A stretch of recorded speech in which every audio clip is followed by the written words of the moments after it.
Last album review, we have Home by Rhye. It is 13 songs, 47 minutes long. Rhye is an indie artist. I've listened to a couple of their tracks a bit before in the past. Sounds similar to Neil Francis, if you know Neil Francis. I have recommended and popped a couple of his songs on Audioface before. Kind of like really airy, high-pitched voice. But Neil Francis is a little bit more of like, more like dancey beats and stuff. Rhye is just straight up more indie going into it. But it's a good album, top to bottom. I coming into some of the Morning Becomes Eclectic and Sirius XMU. Listen to my little indie channels to get into it. I listened to a couple of the tracks before when they were released as singles in October and November. So I already listened to part of the album and then going into it now top to bottom now makes a little bit more sense. Going into it, you have intro, which is literally just a 1.5-minute intro piece of just a choir going. Next, the first real track is Coming Closer.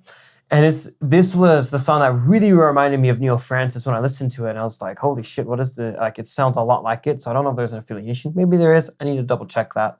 But anyways, it's a good little track where it's just combining elements of the chiller sides of indie and then more of like experimental stuff, but it has that airy voice, and that airy voice stays throughout the entire album basically, which is kind of my one gripe. I want a little bit more in that regard. Yeah. But the production of some of the tracks in here are very good, especially at the beginning of the album. I like it a lot.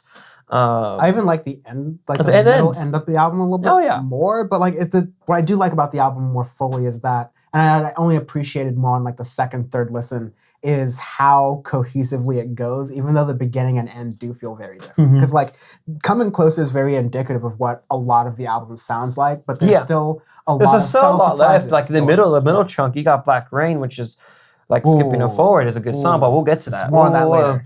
Put a pin in that. We already even jumped. We leapfrogged a couple other things I was about to get into. So let's continue. So after Coming Closer, you got beautiful, nice track. Safe Word, super groovy. Safe Word is cool. I love that song too. That was one of the tracks I didn't hear before, and I got into it. I was like, oh, this is fun. There you have that funk is back, groove beat, mixed it with indie and his voice. Fantastic. And it's kind of in a minor, the bass line does like this minor thing, what I wouldn't expect it to be when a song is really a lot more upbeat than I would expect it to be. So it goes down, it feels really nice, has this really sort of interesting, playful, but also dark tone to it. I'm really impressed with it. Moving on from that. Got Hold You Down. Yes. Hold You Down's a good little, like, still going just kind of like a funky sides, but chilling it back a little bit, slowing it down a little bit more. And it's good. It still has... it's a little quirky of a beat, kind of. Yeah, exactly.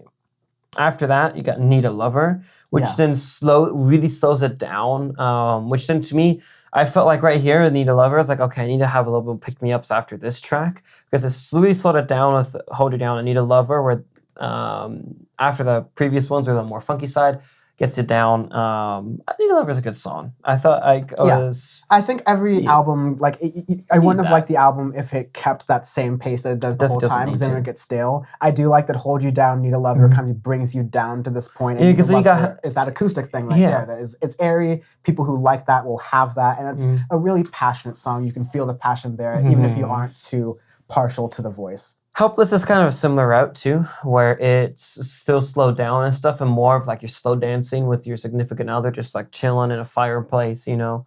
That's a really cool song. It almost reminded me of some Junior Boys tracks of Big Black Coat, where it slows it down too, of that regard, of like that indie going beat, kind of just chilling around. So I really liked Helpless.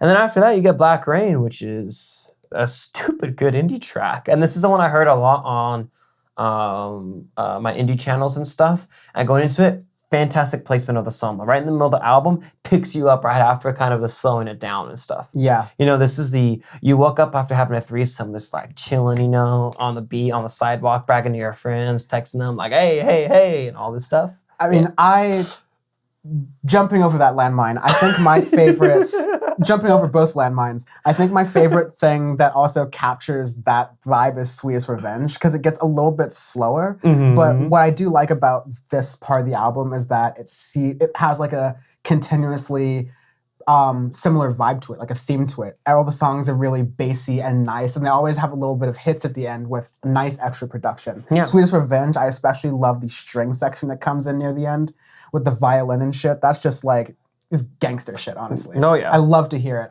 Some of my favorite aspects, and one of the reasons I love Demon Days so much, is that like when you are first starting Last Living Souls and you're first starting the album, you get to hear the song. It's like, okay, this alternative thing, it's kind of cool. For Gorillaz, you're kind of surprised they made a song as like competent as that. Yeah. And then they drop the string section and you're like, whoa. And Street Sweetest Revenge gives me that kind of whole full experience in one song. So I do really enjoy that. That's a great track.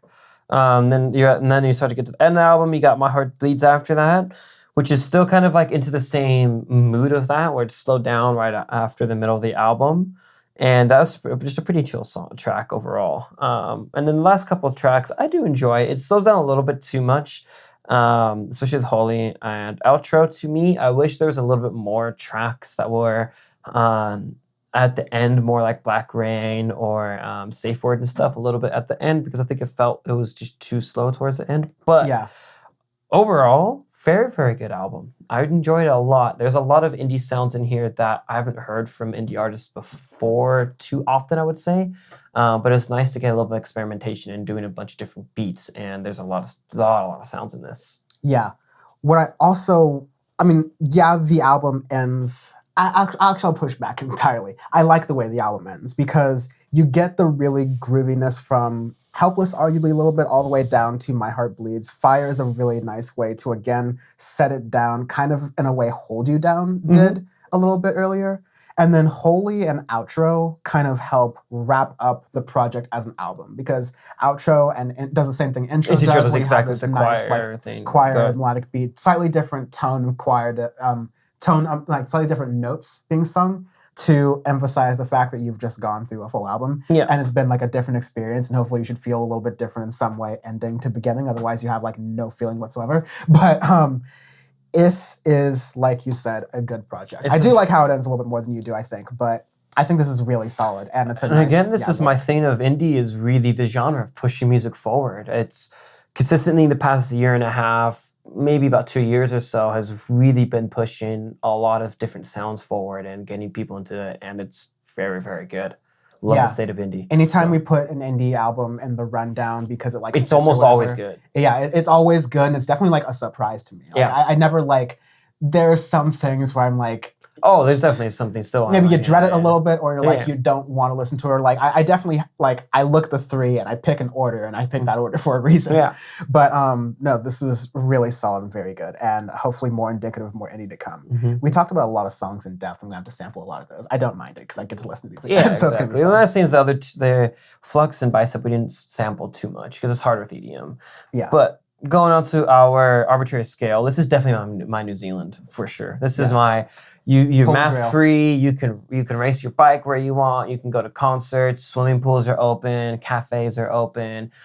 There's some other stuff you can do. Fun times, and yeah, it's good. This is Hawaii because I get to deal with less stuff involving my passport, and I can go there as an American, and I can chill there and be left alone. There's a beach.